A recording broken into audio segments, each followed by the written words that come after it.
Well, that's a bit of a palaver. Trying to figure out whether it's live or not.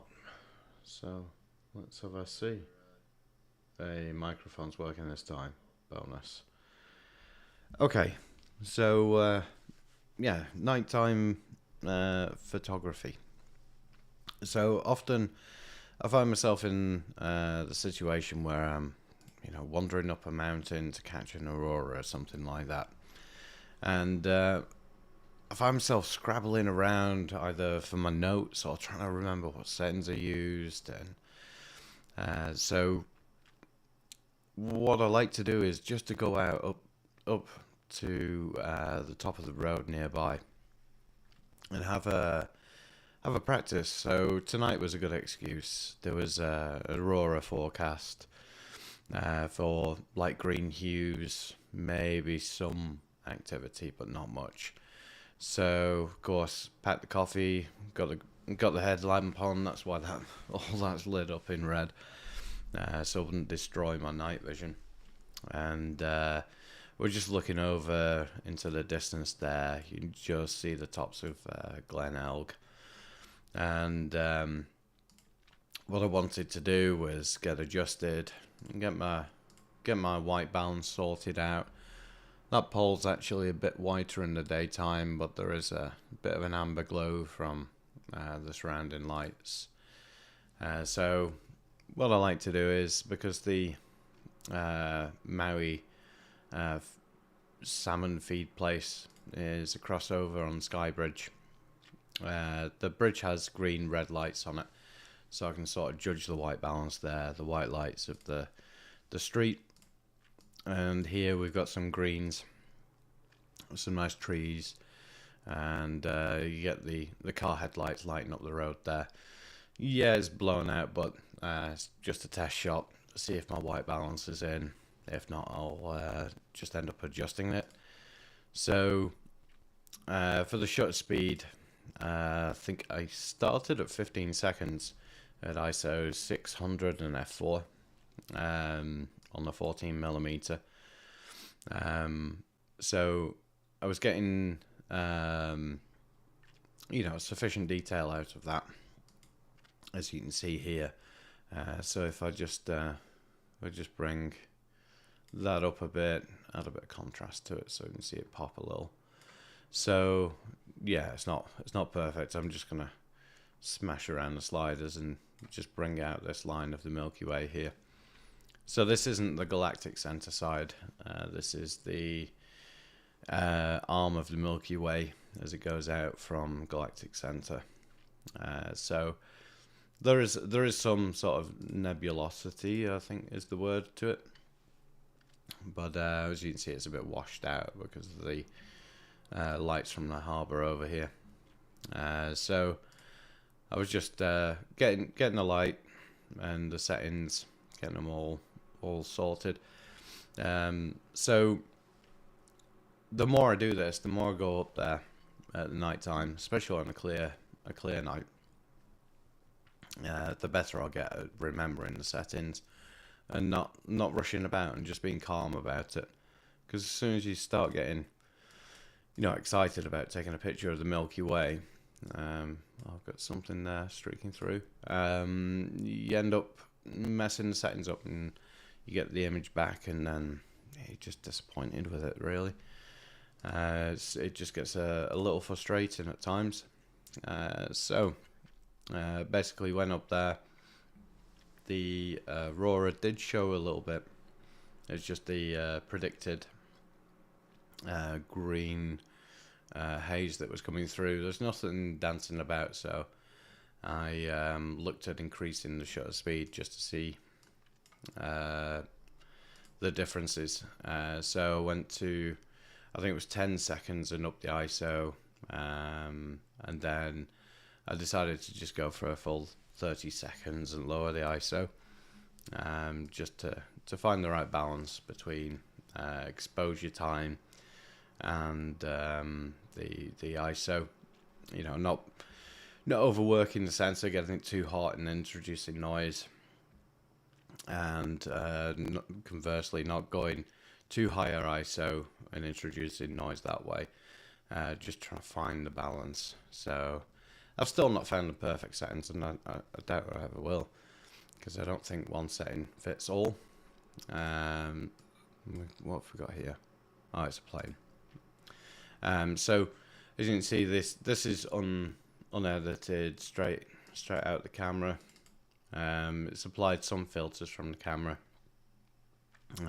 which I've set to a flat profile, so you can see it's a little underexposed. We can bring that back by upping it a bit, but as you can see, the sensor noise, because of the longer exposure time, is creeping in there. And I know that I can use the denoising facility here, but with it being a nightscape, I'm not sure that will actually be much benefit. Sort of make it a bit milky, you know, this basically. So I'm gonna just try and get the settings in camera straight away. You can see the noise creeping through here. There's not much of a breeze, so you know the fuzziness here is only a slight breeze. Let's have a look. So this one is too dark. It's too dark out of camera, so if I was gonna increase it, I'd end up getting further noise. And I don't want the noise. I want it to be nice and crisp. I don't want to have to use the AI. So as you can see here, but well, yeah, coffee cup. Always leaving a coffee cup in the picture. So this is looking down the straight between Kyle of Lockhouse and Kyle Lacken, the Kyle Strait here. So on this side is Isle of Skye, and on this side and over the back there in shadows is the mainland. I believe this is Jupiter. Yeah, wish I had a telescope. That would be cool. And then of course we've got Pleiades, just there, the cluster. So it always looks a lovely blue colour. So for this one, I've almost got my white balance in, because everything's looking more like it should. I've had this coffee cup for so long, it's worn off the silver, so I know the colour red is right on this cup. The black lid's fine and the silver's showing correctly in. So at this point I'd got my white balance sorted, or what I think is right for this particular scene. So at this point I started changing around the settings, getting the composition roughly in a place where I'd like it to be. And as I was doing this, I noticed up on the right hand side I was just clipping the Milky Way. So as you can see, I just saw it there briefly. Let's bring that one up a little bit, so you can just see it creeping in. So at some point I will go down to the shore here at some point and wait for the Milky Way to be around in front of the shore. Might be really early in the morning for that. I'll have to pick a good time of the year to do that, so the sky is nice and dark. Ideally what I'd like is a picture of, there's a little shore down here and it's got some nice rocks and features. So what I'd be looking for from there is a view up across the ocean. So if I zoom into this bit, and the shores around here where this little outcrop thing is. So what I'm planning is be down there at, like, I don't know, 2 o'clock in the morning, hopefully not annoying the deer too much, looking out across the ocean and having the Milky Way come down and be in the arc, going across from say the almost bottom corner of the picture up through the center and across to the right, roughly, and then have some sort of light show of the aurora in here, and if I'm really lucky, I'll get all that at once. Nice green reflection on the water. Perhaps a ship for some scale if one's going through shipping lanes, and you know, just cherry on the cake, a big meteorite slamming through. But that would be just one epic capture and one epic night. That would be a great time. So as you can see, there is a bit of aeroplane traffic, so hopefully it won't be too great at that time in the morning. But all this here is practicing for getting the picture that I want, because I want the colours right. I don't want to miss the shot. I want to be able to bring the details out without introducing noise. So I believe it was 25 and 26. So this was a weird moment. So I got back in, and if I just bring up the reference images, so it'll be easier to see. So if I put 25 into reference, and 26 is active. So when I was looking through, I noticed this here, and I've got a nice little streak going through. I thought, oh, that's, you know, is that something? Is it a meteorite? Is it a plane? What is it? It doesn't look like a plane because it's not got the flashing lights, and this will be, I think at this point I was at 30 seconds thereabouts, maybe still at 15 seconds, but it would have caught the little dots going across of the red beacons flashing on the plane wings. So I don't think it's that. I don't think a Starlink satellite floats that low. I've not seen them that low before. So I thought, oh, that's pretty cool. I got a bit of Milky Way there, and then the next shot afterwards, I think there's a 3-second delay in between the two, and I was looking at this one and I saw the streak. But this one's going the other way. This one's going from left to right. This one's going right to left. So I thought that's a bit coincidental. So I took the two images, exported them into Photoshop, and basically overlaid them just to see how close they actually were. And they're like a mirror image. So if I move them out of alignment, you can see they're almost identical. So this one's got a green on the start of it, and this one's got a red on the start of it. So I've lined them up by using the stars in the background, and they're almost millimeter perfect. They've also got a very similar tail to them, so don't know what's going on there, but it looks kind of cool. It looks like either one plane or another plane or two satellites, but they're going on exactly the same path, exactly the same length, or almost the same length.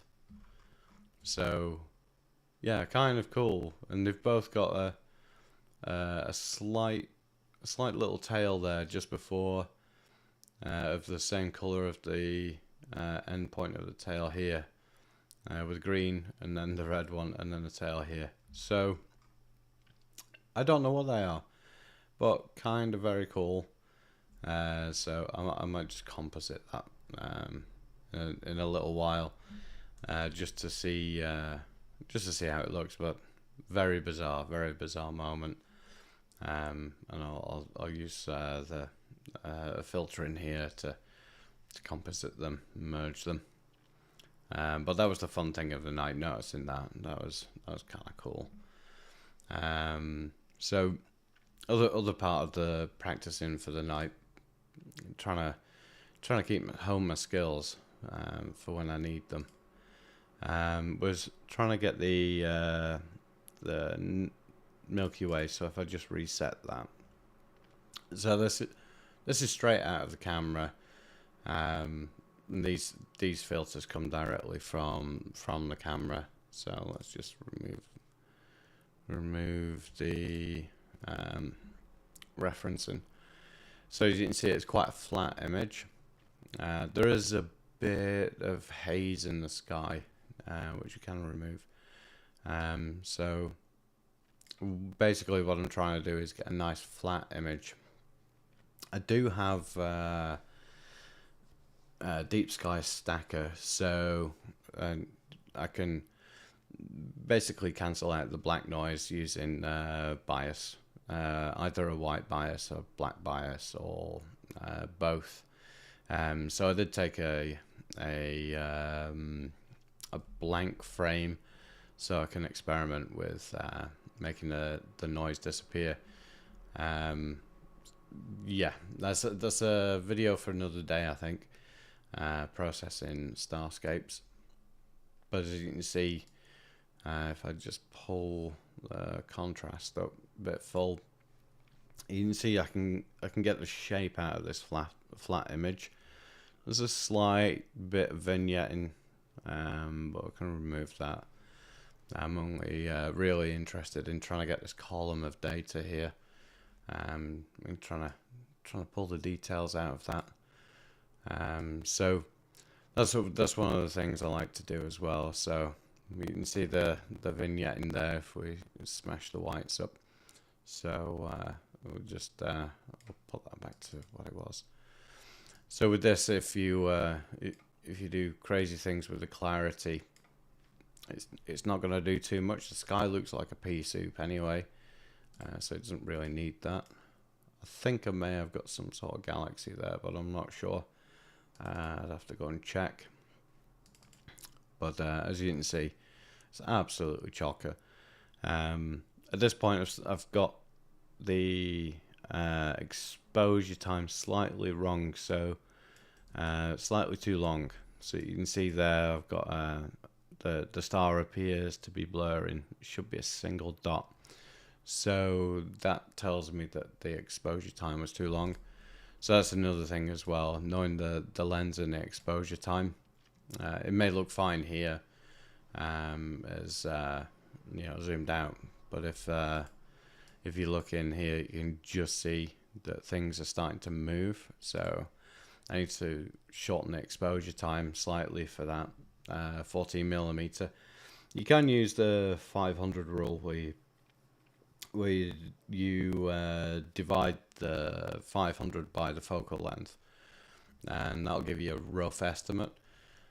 I found that it's not always that accurate. There is another method, it's a bit more complex and not as quick.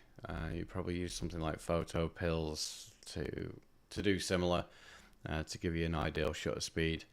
But generally I just chimp at the back of the lens and the camera and see if I can see the blur, and then when I get back I'll know to make a note of like 14mm 30 seconds is too far.